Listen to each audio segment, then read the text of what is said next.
कोई ऐसा अत्याचार तो नहीं हो गया हलवाई पे। और हलवाई थोड़ी ना कभी भूखा रहा है, हर हलवाई 100 किलो का मिलेगा। भगवान का प्रसाद और भगवान के पैसे से बन रहा था, ये बड़ी विचित्र बात है। दुरुपयोग सा प्रथम दृष्टया लगता है कि उस पैसे का बहुत विकट रूप से दुरुपयोग किया गया है। उनका उल्लेख उसने अपनी इस सुबह के भोग का कितना, दोपहर के भोग का, शाम के भोग का, शयन के भोग का, दिन के भोग, वो 8 भोग, जैसे कि जो अर्धनिर्मित एक बना हुआ सा खड़ा हुआ है, उसको आगे क्या ऐसी व्यवस्था करी जाए कि उधर से भी रेलिंग की व्यवस्था कराई जाए, जिससे कि 400 से 500 दर्शनार्थी का मूवमेंट और आसान हो जाएगा। प्लस डायरेक्ट सीधे न जाके कुछ घुमावदार व्यवस्था करी जाए, जिससे कि आराम से किसी धक्का मुक्की से बच के लोग अंदर दर्शन के लिए जाएं और जाकर दर्शन करते हुए निकलते जाएं। ये विशेष व्यवस्था कराने का चर्चा हुई और इस पे बहुत शीघ्र ही आप देखेंगे कि कार्य शुरू होगा।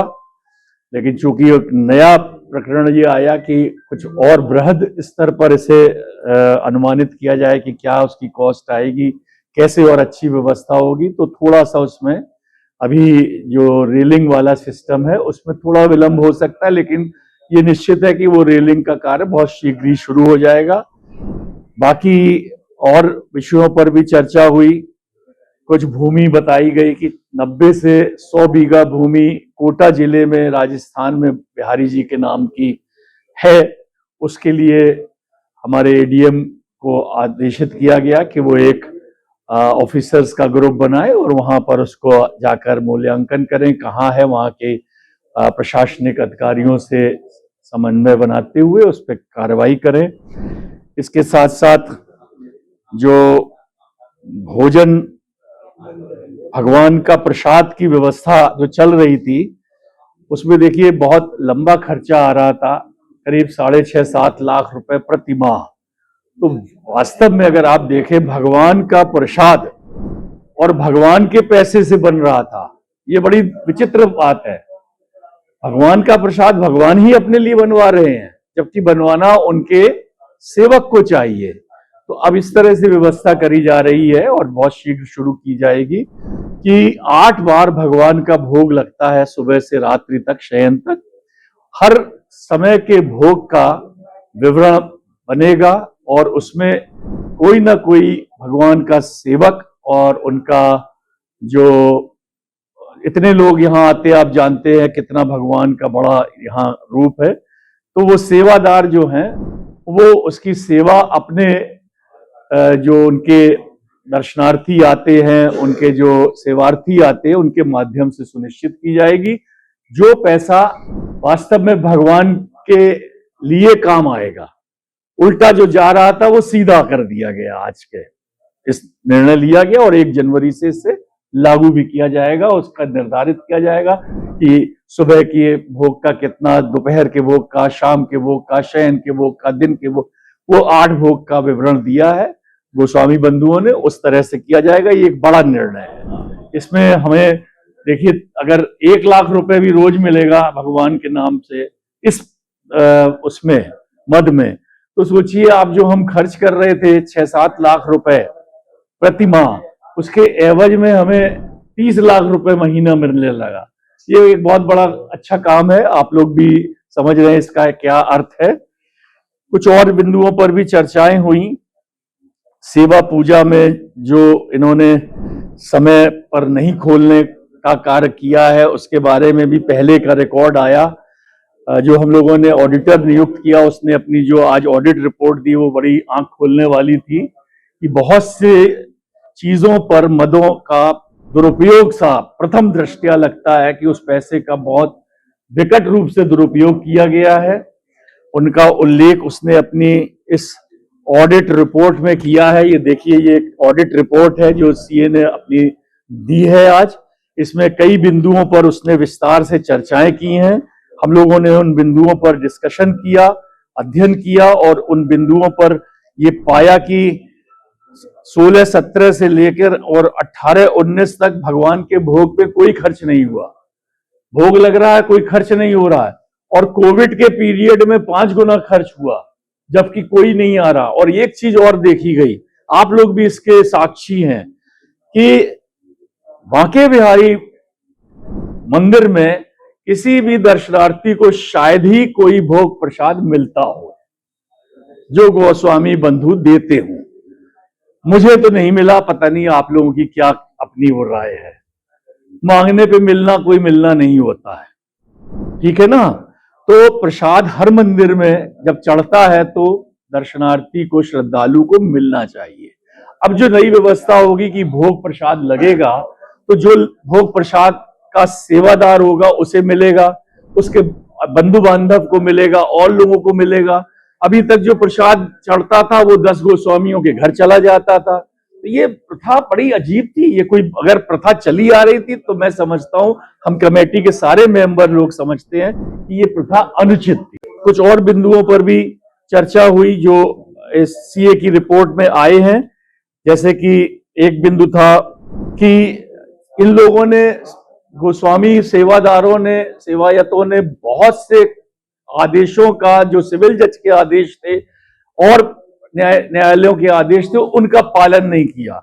उनका पालन न करने के कारण उनके ऊपर पेनल्टी लगी, अर्थदंड लगा, जिसका आप लोग अनुमान नहीं लगा सकते हैं। इसका पूरा रिकॉर्ड है। ये 5,84,00,000 रुपए से अधिक ये अर्थदंड लगा है, ये गोस्वामियों के विरुद्ध। ये अभी तक इसका भुगतान नहीं हुआ है। अब इसका संज्ञान लिया गया है। अब इस पर प्रशासन के द्वारा समुचित विधिक कार्रवाई सुनिश्चित की जाएगी। ये पिछले कई वर्षों से है, मेरा ख्याल 1-2 दशक से चला आ रहा है, और उससे ज्यादा। अब ये लोग अपने, देखिए ये क्या हो रहा था, यहाँ पर ये चल रहा था प्रक्रिया कि साहब गोस्वामी लोगों को, बच्चों को पढ़ाई के लिए पैसा मंदिर से जा रहा था, पढ़ाई का पैसा भी मंदिर से ही जा रहा था, भगवान का पैसा, उनके विधवा पेंशन, बुजुर्ग पेंशन, ये सब दी जा रही थी। और ये वो कार्यकाल है जिस समय इन गोस्वामी बंधुओं द्वारा इस मंदिर के प्रबंधन का अपना पूरा कब्जा किया गया, 2013 से 2016-17 के बीच। ये सारे विवरण इस रिपोर्ट में है। अभी तो ये प्राथमिक रिपोर्ट है, विस्तृत रिपोर्ट शीघ्र ही आएगी, उस पर हम लोग फिर पुनः चर्चा करेंगे और इस रिपोर्ट का भी अध्ययन करेंगे। जो कुछ भी उन्होंने दिया है, इसमें लाखों लाख रुपए सिक्योरिटी पे खर्च हो रहा है, एकदम से शूट अप हो गया। एक साल में मान लीजिए 1 करोड़, दूसरे साल में 2 करोड़। तो ये पूछा गया कि भाई क्या है, तो पता ये चला कि साहब निधि वन में भी जो सिक्योरिटी है उसका पैसा भी बिहारी जी टेम्पल के ही फंड से जाता है।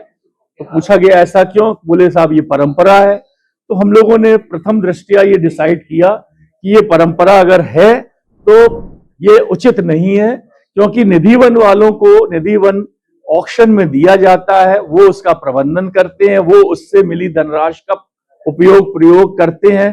तो उन्हें अपनी व्यवस्था सुरक्षा की स्वयं करनी चाहिए, न कि उसका बर्डन हमारे ठाकुर जी के ऊपर लादा जाए। तो इस तरह के बहुत विशेष, आज बहुत अच्छा सा ये आया। और ये मैं समझता हूँ ये ऑडिट रिपोर्ट जो है वो अपने आप में एक बहुमूल्य पत्रावली है हम लोगों के लिए। और आने वाले समय में आप लोग देख रहे हैं, हर अच्छी चीज का विरोध होता है, हर अच्छे कार्य का विरोध होता है। तो अगर विरोध हो रहा है तो विरोध करने वाले स्वयं अपने गिरेबान में झांक के देखें कि हम क्या कर रहे हैं और क्या कर रहे थे। लेकिन आने वाले समय में वही होगा जो ठाकुर जी चाहेंगे, और वही होना चाहिए जो आप लोगों को भी अच्छा लगे, और आप लोग इसी तरह से अपनी कर्तव्य निर्वहनता का भी कल्याण करें। क्योंकि आप लोग अगर उचित नहीं लिखेंगे, उचित नहीं बताएंगे, तो उसका भी प्रचार प्रसार से गलत मैसेज जाता है। बिहारी जी उससे भी संतुष्ट नहीं है, मुझे सपने में आते हैं भाई। ये समय परिवर्तन जो हो चुका है वो रहेगा। और एक और चीज बता दें, आज माननीय सुप्रीम कोर्ट के सम्मुख कुछ एक याचिका दाखिल हुई थी, उसमें कोई आदेश भी हुआ है। अभी आदेश का अध्ययन नहीं किया, वो हमारे सामने अभी आया नहीं है। क्या आदेश हुआ है, कैसा, क्या, किस लिए ये याचना की गई थी, क्या है उसका विवरण, चूंकि अभी हमारे पास उपलब्ध नहीं है कागजों में, अगर वो आएगा तो हम लोग उस पर विचार करेंगे। और आप लोग स्वयं सब प्रबुद्ध और पढ़े लिखे लोग हैं, आप लोग सब जानते हैं कि माननीय न्यायालयों के निर्णयों का क्या अर्थ है, क्या उसका उद्देश्य। ये आज कुल मिला के 21 बिंदुओं पर चर्चा हुई और बिंदुवार विस्तार से चर्चा के बाद कुछ बिंदुओं पर अंतिम रूप से जो पहले की कमेटी की मीटिंग में हम लोगों ने निर्णय लिए थे उनका अनुपालन न होना भी पाया गया। उसके लिए संबंधित पक्षकारों को ये कहा गया कि वो पूर्व के जो भी निर्णय लिए गए हैं और सभी की सहमति से निर्णय लिए गए हैं उन पर हर दशा में अनुपालन सुनिश्चित कराएं। और स्ट्रीमिंग के बारे में बात हुई थी, पहले भी स्ट्रीमिंग के लिए एक एजेंसी को दायित्व दिया गया है। उन्होंने अपना प्रस्ताव दिया, फ्री ऑफ कॉस्ट स्ट्रीमिंग करेंगे वो। उनको निर्देश दिए गए कि वो अपने द्वारा जो स्ट्रीमिंग की व्यवस्था है उन्होंने 2 माह के अंदर उसके लिए व्यवस्था करने के लिए सहमति व्यक्त की। हम लोगों ने उनसे कहा कि यथासंभव उसको आप हर हाल में किसी भी तरह से 15 फरवरी तक सुनिश्चित कर दीजिए और 2 माह लगभग हो जाएगा। दूसरा बिंदु था कि जो IIT रुड़की से संबंधित प्रस्ताव आया था, उन्होंने 2 बार आके मुआयना करा है। उनकी रिपोर्ट का प्रतीक्षा है, लेकिन उनकी रिपोर्ट से कोई विशेष महत्व नहीं पड़ता है। तो ये जो अंदर रेलिंग की व्यवस्था करनी है उससे संबंधित जो वेंडर हैं वो आए थे, उन्होंने अपने सामान को दिखाया, अच्छा उनका पूरा वो प्रतीत हुआ। नहीं लगाया गया, अभी उसका उल्लेख किया था दिनेश गोस्वामी जी ने कि आज देर से लगाया गया है। हाँ, अब वो देरी का कारण क्या था ये नहीं पता चला है। आप भी देखिए, हम लोग 5 बजे से बैठे हैं और 8:30 बज गया है। तो अब बहुत सारी चीजें हैं जिस पे वार्ता होगी। हलवाई का पेमेंट का आदेश हो चुका है, अब उस तक न पहुंचा हुए किसी कारणवश कोई थोड़ी सी टेक्निकलिटी होती। आप भी सीमेंट खरीद के लाते हो तो भुगतान कभी 2 दिन बाद हो पाता है, तो इसमें क्या हो गया ऐसा? कोई ऐसा अत्याचार तो नहीं हो गया हलवाई पे? और हलवाई थोड़ी ना कभी भूखा रहा है। कोई हलवाई भूखा देखा है? हर हलवाई 100 किलो का मिलेगा आपको। चलिए, बाकी बिहारी जी की जय। अरे आपको बताया कि उसका विस्तारीकरण करा जाएगा, उसका और नया प्रारूप बनवाया जाएगा, वो सब चर्चा होगी।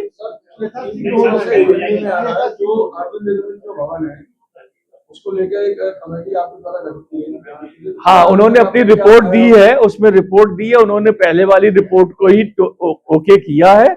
अब एक ये बनाया जा रहा है कि उसको भी नया रूप बनाया जाए, उसका एस्टिमेट कराएंगे, कितने का उसमें खर्चा आएगा, कौन संस्था बनाएगा, ये सब प्रारूप शुरुआत करी है आज उसकी, और ईश्वर चाहेगा तो 2-4 महीने में उसका कार्य भी प्रगतिशील हो जाएगा। नहीं, ऐसा कोई अभी प्रथम दृष्टया कुछ हमारे पास नहीं है। अभी सर पेंशन की आपने बात करी, गोस्वामी जी कह रहे थे हमारी पुरानी पेंशन है जिनके कोई घर में मृत्यु हो जाती थी उनके लिए पेंशन जारी की जाती थी, तो क्या आपके द्वारा पेंशन पर रोक लगाई जाएगी? देखिए, अभी जो विवरण आया है उसका परीक्षण किया गया है, उस पर डिस्कशन किया गया है। क्या किया जाएगा ये कोई जज पहले से नहीं बताता है, निर्णय क्या होगा। अभी निर्णय सुरक्षित मानो।